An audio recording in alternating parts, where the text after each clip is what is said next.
Morning, a tearful reunion for a mom and daughter in Boston. Oh, it's so sweet to see. The two haven't seen each other in nearly 2 months since they were separated after crossing illegally at the U.S. border into Arizona. Mi amor, usted sabe que la amo, ¿verdad? Sabe que me hacía falta.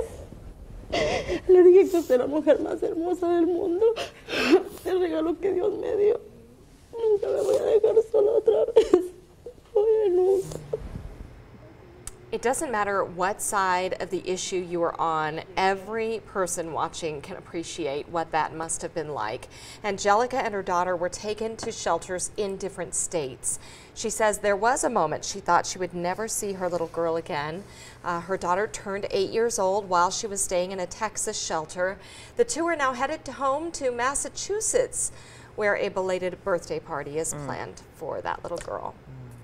A Valley woman brutally attacked and left for dead is sharing her story of survival. Yeah, these pictures are tough to look at, but they do show the aftermath of the attack. And Siobhan is 80 years old, and you know what? She says on Sunday morning, this naked man broke into her home near Charleston and Maryland Parkway, and he beat her, he tried to rape her, and then he shot her with her own gun. She says through it all, though, she has had the strong will to survive.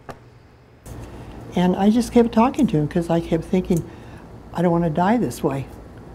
And I just stayed cool. Police acted quickly. They have having Siobhan look at some lineups from her hospital bed. Police arrested this man, Herbert Rogers. He's actually a registered sex offender, now facing several charges, including attempted murder. As for Siobhan, she was released from the hospital and is still recovering, but sharing her story. New this morning, a Wisconsin mom is crediting a correct car seat for saving her son's life. Alicia Tickler, her husband, and their 18-month-old son were heading home when the driver of the car in front of them slammed on their brakes.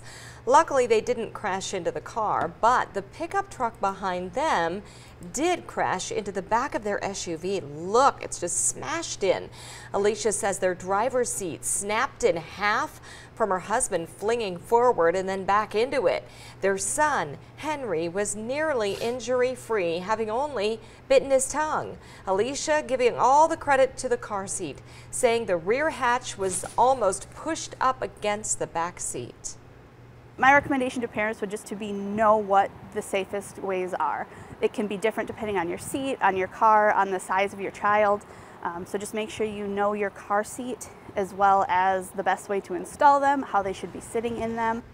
Boy, a great reminder here that children should be in rear-facing car seats until they are 2 years old, and then in a booster seat until they are 4'9", adding that many kids don't reach that height until they are 10 or 11 years old. They also recommend they be in booster seats until they are 60 pounds.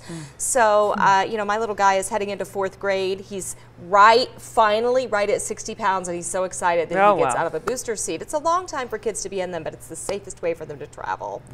New this morning, we're hearing from the Westgate about the culinary union picket today. Yeah, a spokesperson says that they've accepted the union's request to hold off on contract negotiations, and they say, hey, we're dismayed that the union is calling for a picket line of our resort before giving us the opportunity to properly negotiate this agreement. Well, workers also plan to picket at the D between 9 and 11 this morning, and then the picket at the Westgate is set for 4:30 p.m.